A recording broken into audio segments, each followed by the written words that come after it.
Senator Helms, I will hold the gavel, so I want to enjoy it for a moment. I am deeply grateful to all of our colleagues on the Security Council for their support of today's unprecedented meeting under arrangements we discussed at length. I'm grateful to all of you in the audience. Senator, the people here represent many other member states of the UN who are not Security Council members but have come. I see many of the most important ambassadors to the UN seated there, and I hope we'll be able to give you a chance to greet them all, and you will have a chance to have lunch with them tomorrow. But this is more than the Security Council that's here today, and I see many friends up there. And I want to welcome you to this historic room where wars have been avoided at times. At other times, the Security Council has failed to prevent wars.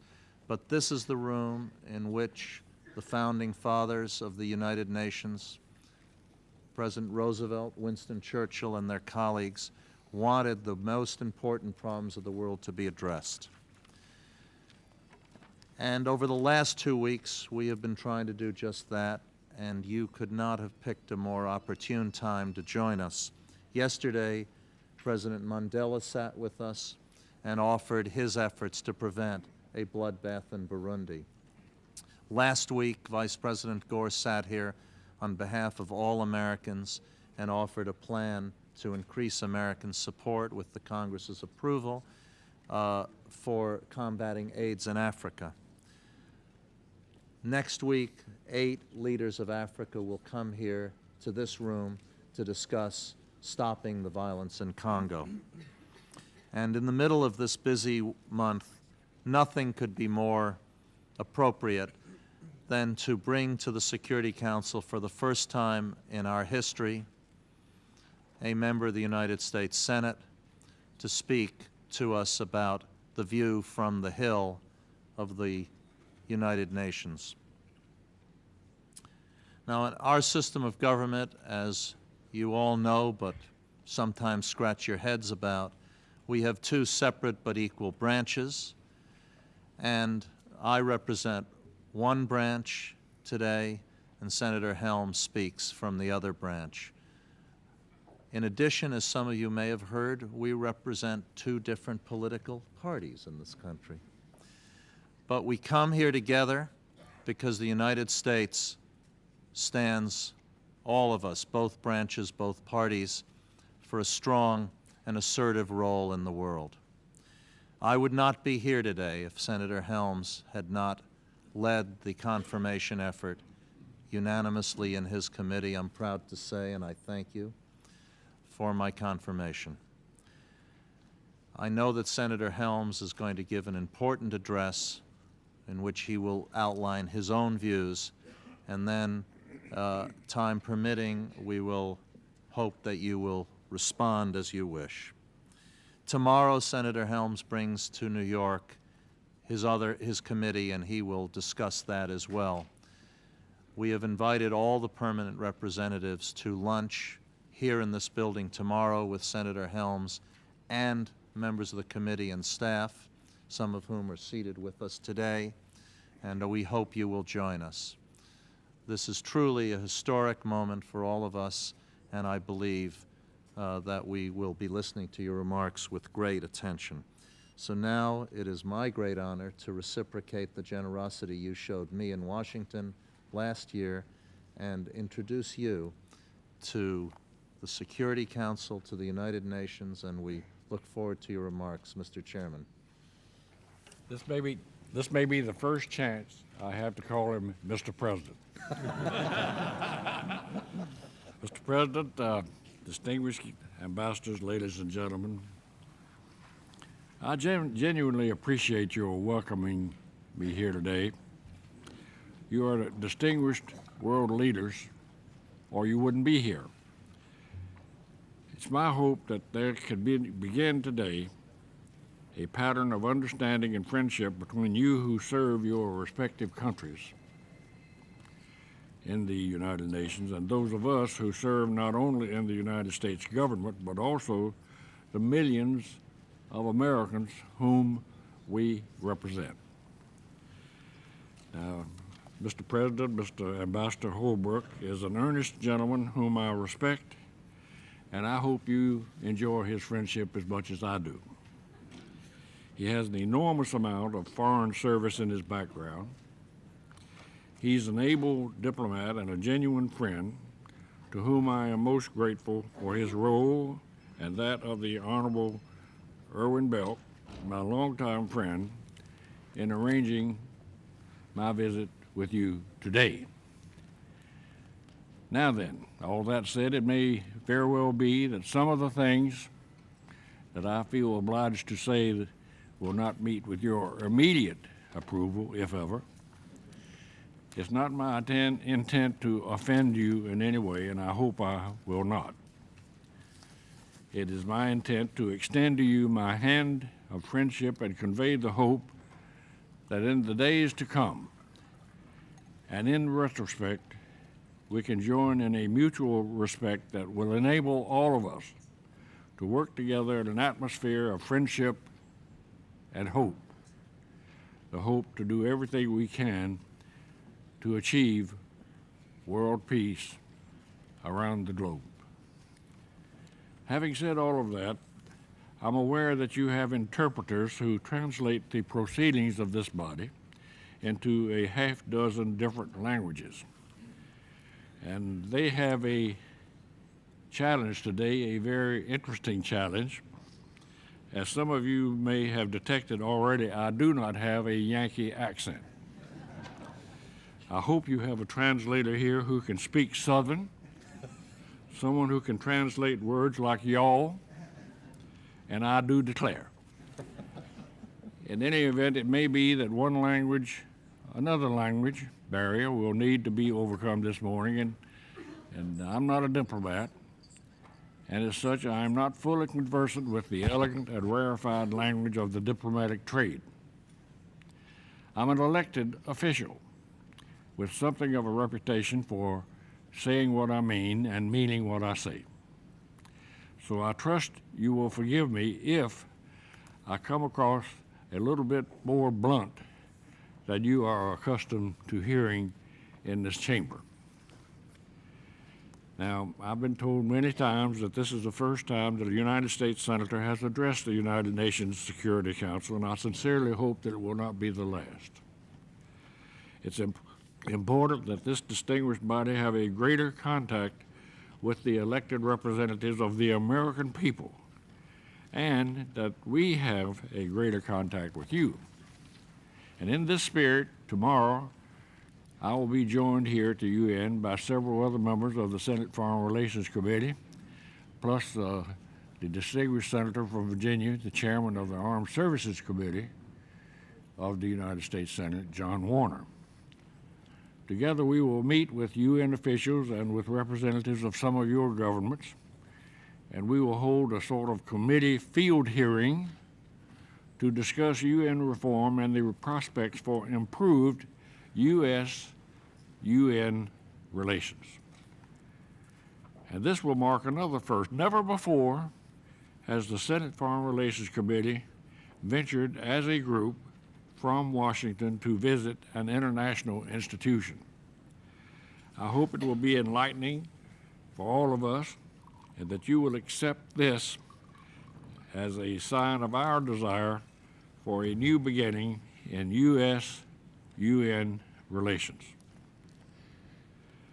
I intend that my presence here today will presage future annual visits by this Security Council, who will come to Washington as official guests of the United States Senate and the Senate's Foreign Relations Committee, which I chair.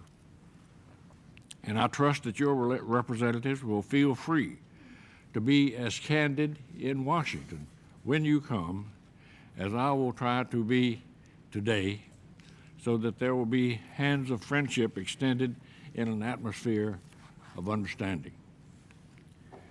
If we're to have such a new beginning, we must endeavor to understand each other better And that is why I will share with you some of what I am hearing from the American people about the United Nations.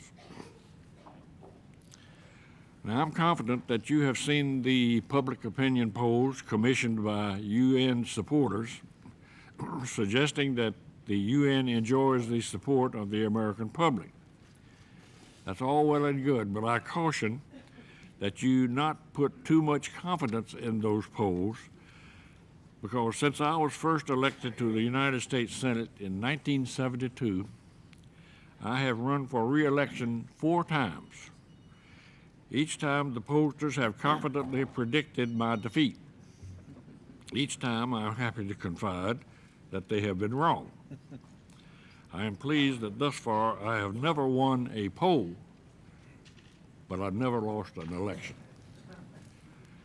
So, as those of you who represent democratic nations well know, public opinion polls can be constructed to tell you anything the poll takers want you to hear. Let me share with you what the American people tell me. Since I became chairman of the Foreign Relations Committee, I have received literally thousands of communications from Americans all across the country expressing their deep frustration with this institution. They know instinctively that the UN lives and breathes on the hard-earned money of the American taxpayers, among others. Yet they have heard comments here in New York constantly calling the United States a deadbeat nation. I dissent from that, and so do the American people. They have heard UN officials declaring absurdly that countries like Fiji and Bangladesh are carrying America's burden in peacekeeping. They see the majority of the UN members routinely voting against America in the General Assembly. They have read the reports of the raucous cheering of the UN delegates in Rome when U.S. efforts to amend the International Criminal Court Treaty to protect American soldiers were defeated. Please forgive me, I'm bordering on a cold. They read in the newspapers that despite all the human rights abuses taking place in dictatorships around the globe, a UN special rapporteur decided that his most pressing task was to investigate human rights violations in the United States of America. And he found our human rights record wanting, of course. The American people hear all of this and they resent it. And I think they have grown increasingly frustrated with what they feel is a lack of gratitude. Now, I won't delve into every point of frustration, but let's touch for just a moment on one, the deadbeat charge. Before coming here, I asked the United States General Accounting Office to assess just how much the American taxpayers contributed to the United Nations in the last year, 1999. And here's what the GAO reported to me. Last year, the American people contributed a total of more than $1.4 billion to the United Nations system in assessments and voluntary contributions. That's pretty generous. But it's only the tip of the iceberg. The American taxpayers also spent an additional $8.779 billion from the United States military budget to support various UN resolutions and peacekeeping operations around the world.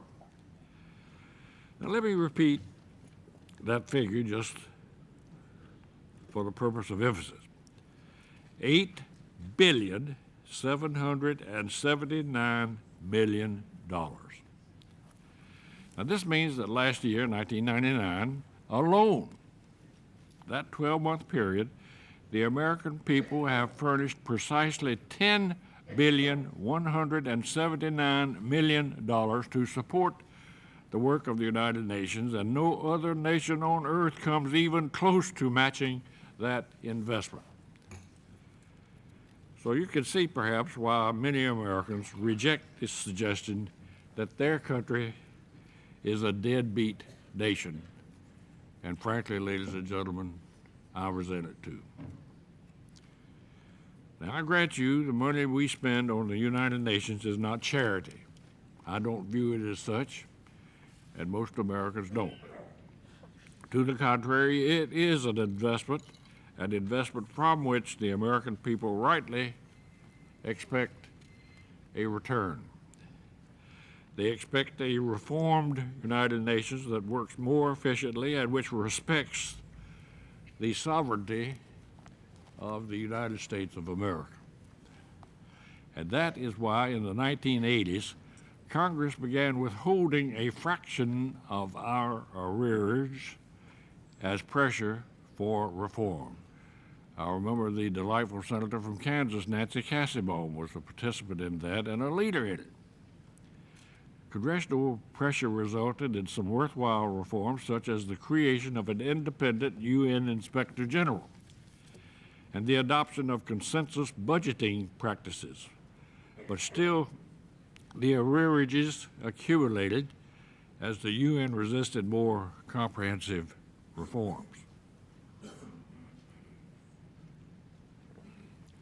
When the distinguished Secretary General, Kofi Annan, was elected, some of us in the Senate in Washington decided to try to establish a working relationship with him.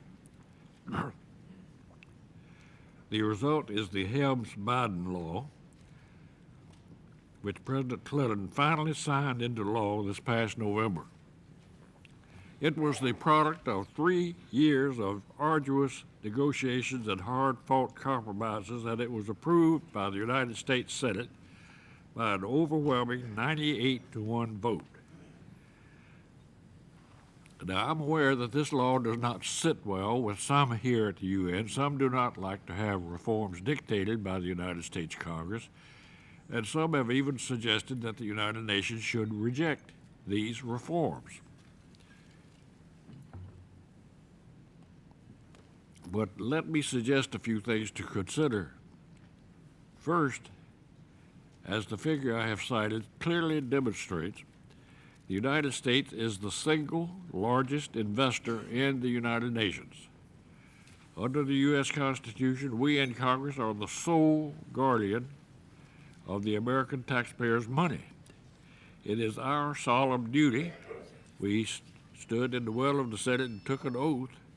It's our solemn duty to see that it is wisely invested so as the representatives of the UN's largest investors, the American people, we have not only a right but a responsibility to insist on specific reforms in exchange for their investment.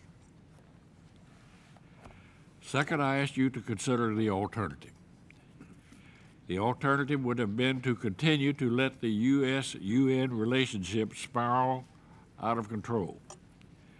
You would have taken retaliatory measures such as revoking America's vote in the General Assembly, and Congress would likely have responded with retaliatory measures against the United Nations, and the end result, I believe, would have been a breach in U.S.-UN relations that would have served the interest of no one.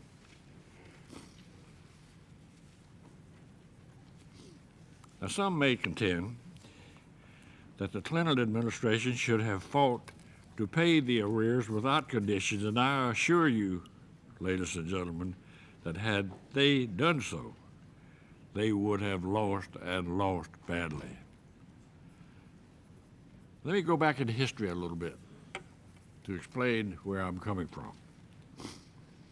80 years ago, President Woodrow Wilson, failed to secure congressional support for U.S. entry into the League of Nations.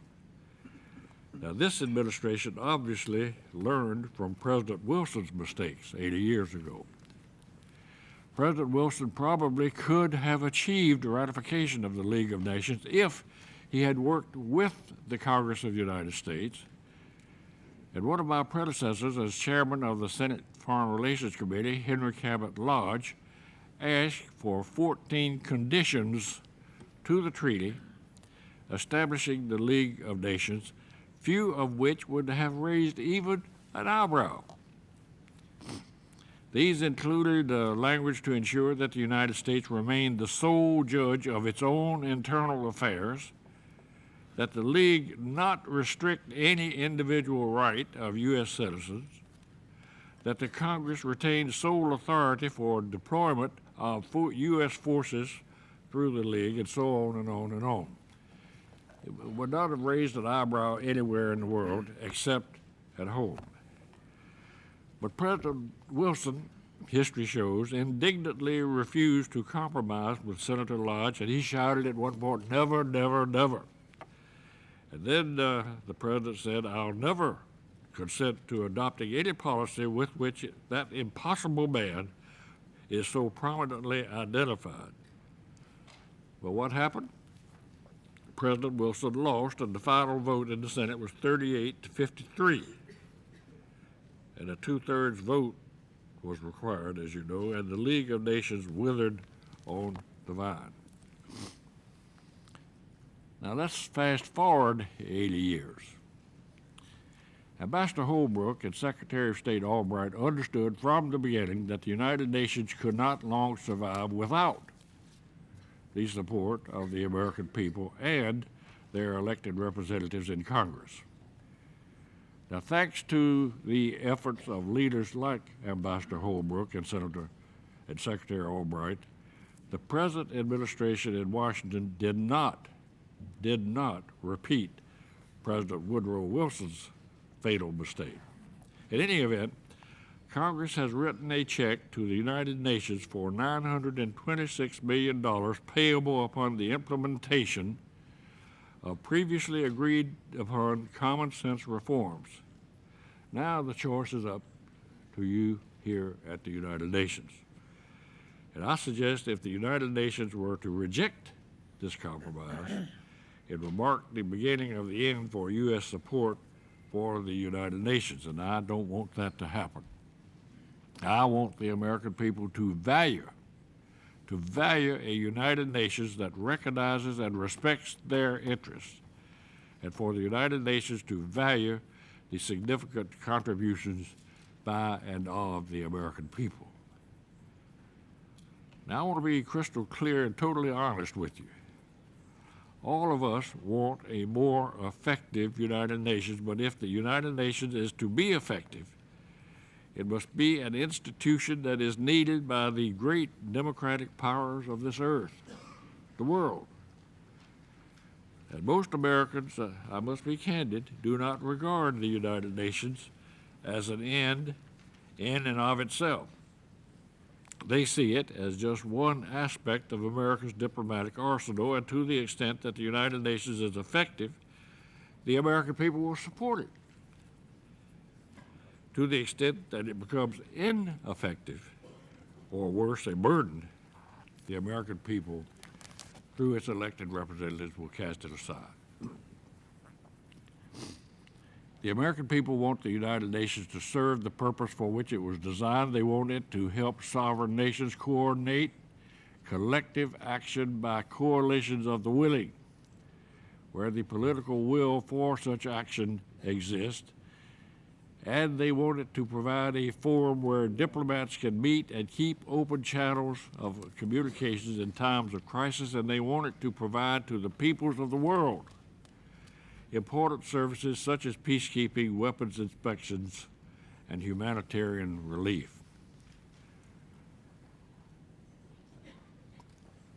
Now let me tell you something. This is important work and work that must be done. It is the core of what the United Nations can offer to the United States and to the rest of the world.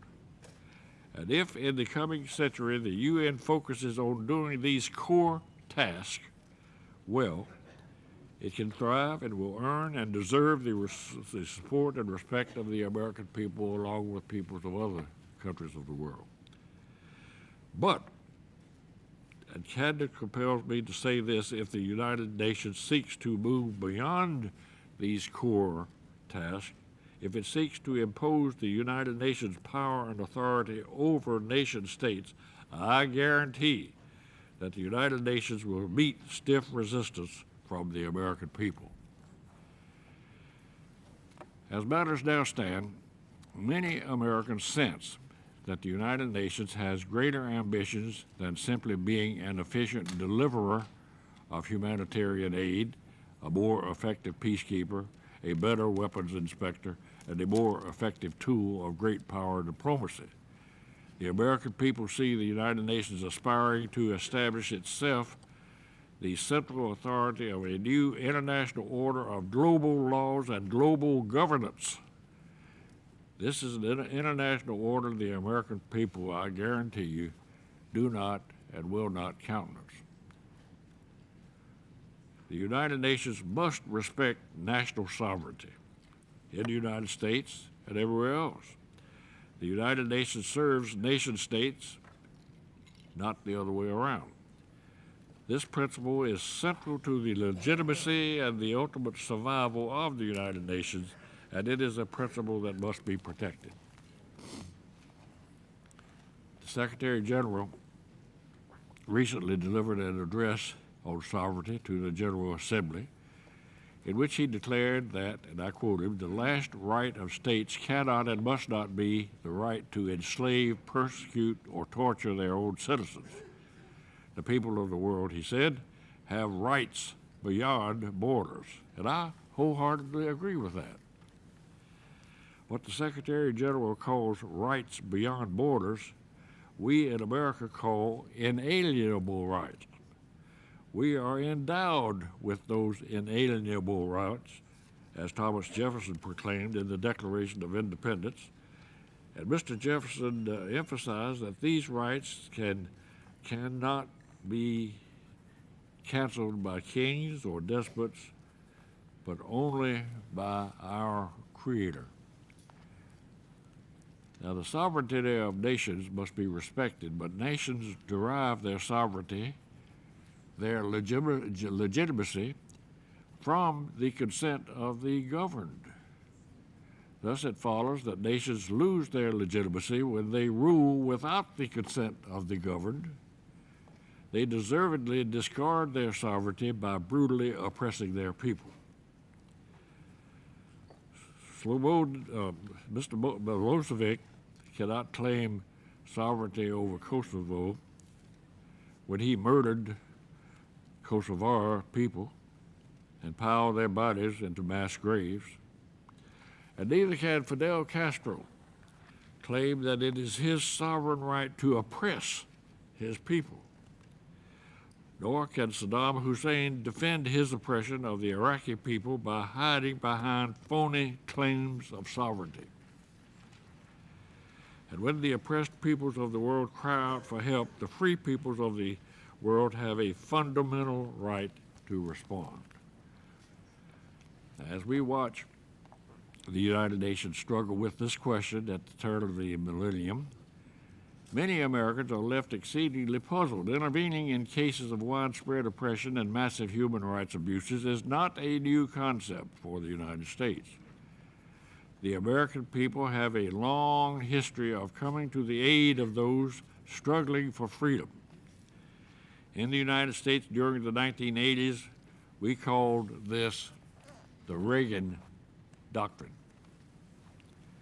In some cases, America has assisted freedom fighters around the world who were seeking to overthrow corrupt regimes. We have provided weaponry, training, and intelligence. And in other cases, the United States has intervened directly, and in other cases, such as in Central and Eastern Europe, we supported peaceful opposition movements with moral, financial, and covert forms of support. But in each case, it was America's clear intention to help bring down communist regimes that were oppressing their peoples and thereby replace the dictators with democratic governments. The democratic expansion of freedom in the last decade of the 20th century is a direct result of those policies. In none of those cases, however, did the United States ask for or receive the approval of the United Nations to legitimize its actions. And it's a fanciful notion that free peoples need to seek approval of an international body, some of whose members are totalitarian dictatorships, to lend support to nations struggling to break the chains of tyranny and claim their inalienable God-given rights. The United Nations, my friends, has no power to grant or decline legitimacy to such actions. They are inherently legitimate. And what the United Nations can do is help. The security can, where appropriate, be an instrument to facilitate actions by coalitions of the willing, implement sanctions regimes, and logistical support to states undertaking collective action, but the complete candor, my friends, is imperative. The Security Council has an exceedingly mixed record in being such a facilitator. In the case of Iraq's aggression against Kuwait in the early 1990s, the United Nations performed admirably. In the more recent case of Kosovo, it was paralyzed. The United Nations peacekeeping mission in Bosnia was a disaster, and its failure to protect the Bosnian people from Serb genocide is well documented in a recent United Nations report. And despite its initial success in repelling Iraqi aggression in the years since the Gulf War, the Security Council has utterly failed to stop Saddam Hussein's drive to build instruments of mass murder. It has allowed Castro to play a repeated game of expelling UNSCOM inspection teams, which included Americans, and has left Saddam Hussein completely free for the past year to fashion his nuclear and chemical weapons of mass destruction. I'm being candid, of course, but I am here to plead with you that from now on we all must work together to learn from past mistakes and to make the Security Council a more efficient and effective tool for international peace and security. But candor compels that I reiterate this warning: the American people will never accept the claims of the United Nations to be the sole source of legitimacy on the use of force in this world. But, some may respond, the United States Senate ratified the United Nations Charter 50 years ago. Yeah, that's right. But in doing so, we did not cede one syllable of American sovereignty, not one syllable. We didn't cede it to the United Nations or anybody else. Under our system, when international treaties are ratified, they simply become domestic United States law. As such, they carry no greater, no lesser weight than any other domestic U.S. law. Treaty obligations can be superseded by a simple act of Congress. This was the intentional design of our founding fathers, if you look back, one of whom, our first president, cautioned against entering into entangling alliances. Now then, when the United States joins a treaty organization, the organization holds no legal authority over us. We abide by our treaty obligations because they are the domestic law of our land, and because our elected leaders have judged that the agreement serves our national interest.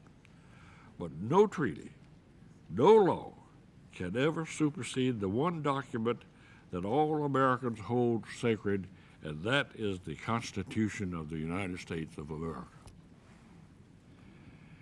The American people do not want the United Nations to become an entangling alliance, and that is why Americans look with alarm at UN claims to a monopoly on international moral legitimacy. Americans see this as a threat to the God-given freedoms of the American people, a claim of political authority over America and its elected leaders without their consent. Now, the effort to establish a United Nations International Criminal Court is a case in point, which I am obliged to mention. Consider the Rome Treaty purports to hold American citizens under its jurisdiction, even when the United States has neither signed nor ratified that treaty. Nonsense. In other words, Rome claims sovereign authority over American citizens without their consent. How can the nations of the world imagine for one instant that America is going to stand by and allow such a power grab to take place? I can guarantee you it's not going to happen. Now, the court's supporters argue that Americans should be willing to sacrifice some of their sovereignty for the noble cause of international justice. Well, then, international law did not defeat Hitler, nor did it win the Cold War. What stopped the Nazi march across Europe and the communist march across the world was the principled projection of power by the world's greatest democracies.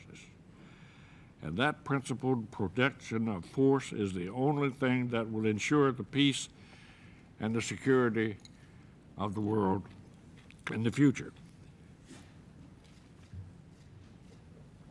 More often than not, international law, quote unquote, has been used as a make-believe justification for hindering the march of freedom. When Ronald Reagan sent American servicemen into harm's way to liberate Grenada from the hands of a communist dictatorship, the UN General Assembly responded by voting to condemn the action of the elected President of the United States, Ronald Reagan, as a, quote, violation of international law, end of quote, and I am obliged to add, they did so by a larger majority than when the Soviet invasion of Afghanistan was condemned by the same General Assembly. Similarly, the U.S. effort to overthrow Nicaragua's communist dictatorship by supporting Nicaragua's freedom fighters and mining Nicaragua's harbors was declared by the World Court as a violation of international law. And most recently, we learned that the chief prosecutor of the Yugoslav War Crimes Tribunal has compiled a report on possible NATO war crimes during the Kosovo campaign.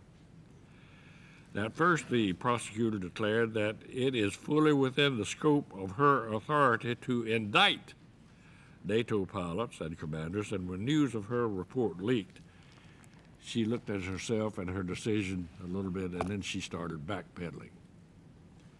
She realized, I'm confident, that any attempt to indict NATO commanders would be the death knell for the International Criminal Court, but the very fact that she explored this possibility at all brings to light that it is wrong.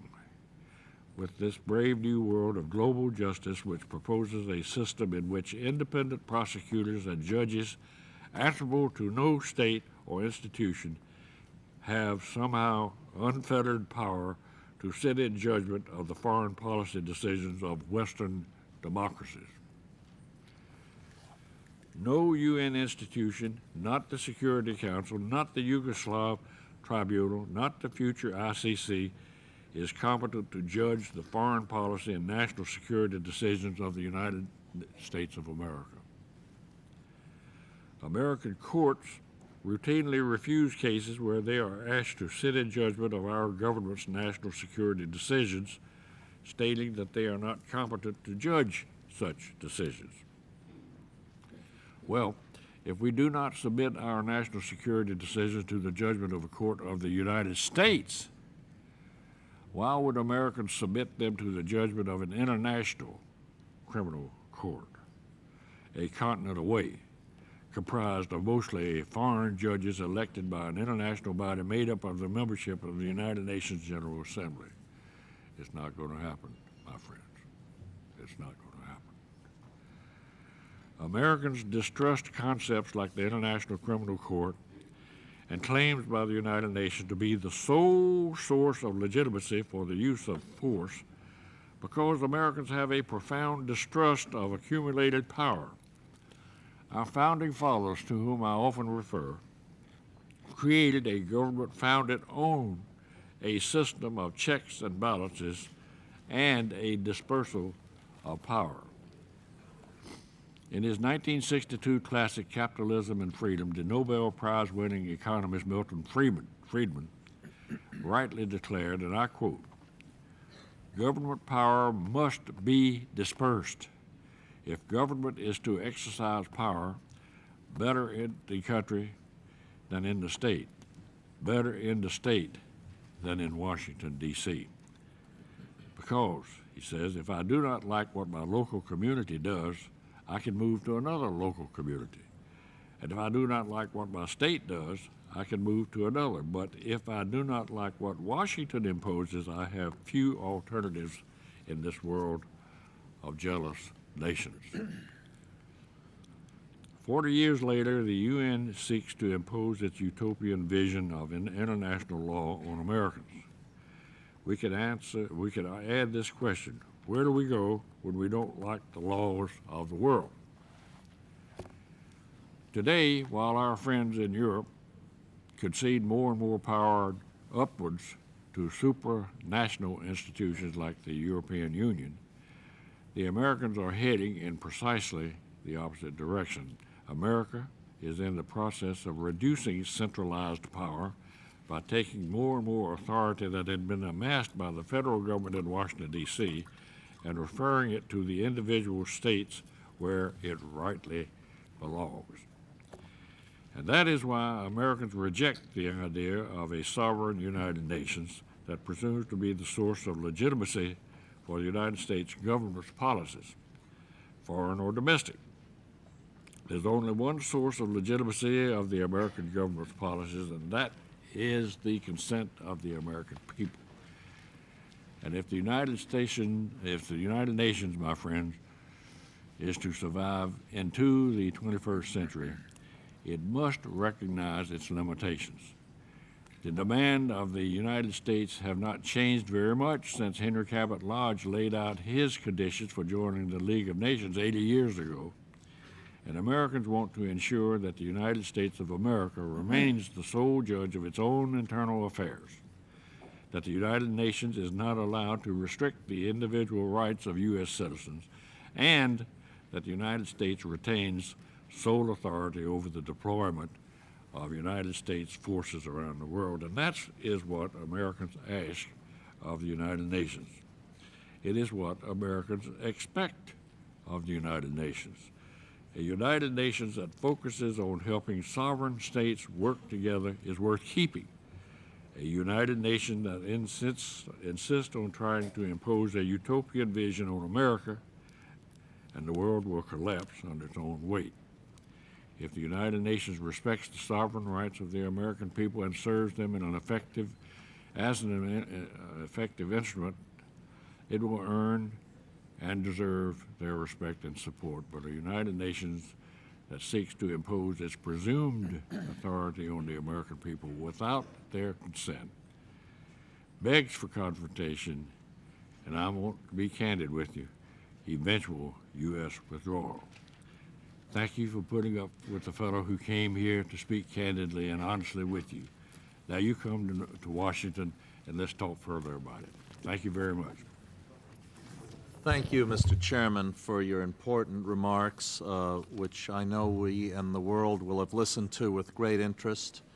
In a moment, I'm going to ask for reactions and comments, and then we will close down. But I first want to introduce the very distinguished President of the United Nations General Assembly, who I did not spot at the beginning, the Foreign Minister of Namibia. Could you stand, sir? You said, Mr. President, this is our real president, Mr. Chairman, the Foreign Minister. Thank you for being here, sir. I can't resist making one historical comment because I agree completely with you about President Wilson and Henry Cabot Lodge and the tragedy of the failure of the Senate to act. I worked for Senator Lodge's grandson when he sat in this very chair, after he sat in this very chair, and when he was ambassador to Saigon. And as all of you know, Henry Cabot Lodge, the grandson, was President Eisenhower's ambassador to the UN. And I talked to him many times about this. And Ambassador Lodge, I was his staff aide when he was ambassador to Saigon. Ambassador Lodge felt very strongly that his grandfather had been misunderstood and portrayed as an isolationist, when in fact he was laying down conditions which, as you correctly said, would in the current context have been unacceptable. The tragic part of this story is that President Wilson was incapacitated at the time, and his wife sent a handwritten note to the Democrats in the Senate asking them not to vote for the reservation. 7 of them followed her suggestion, and that is the real reason we didn't join the League. And we were taught in high school a very different version where Henry Cabot Lodge Sr. was put into this isolationistic camp. And I say that because I think Lodge has been misunderstood, and I share your view on that point. Now, several of you have asked to make some comments. We welcome comments. I am profoundly moved by your invitation to this body. Each country here will have to decide for itself because, as you said, they're all sovereign states. But on behalf of the United States, I accept your invitation. I will come to Washington once a year, and maybe even more if you wish. Bring your wife. And bring my wife, yes, sir. So you have one of the 15 concurring. The first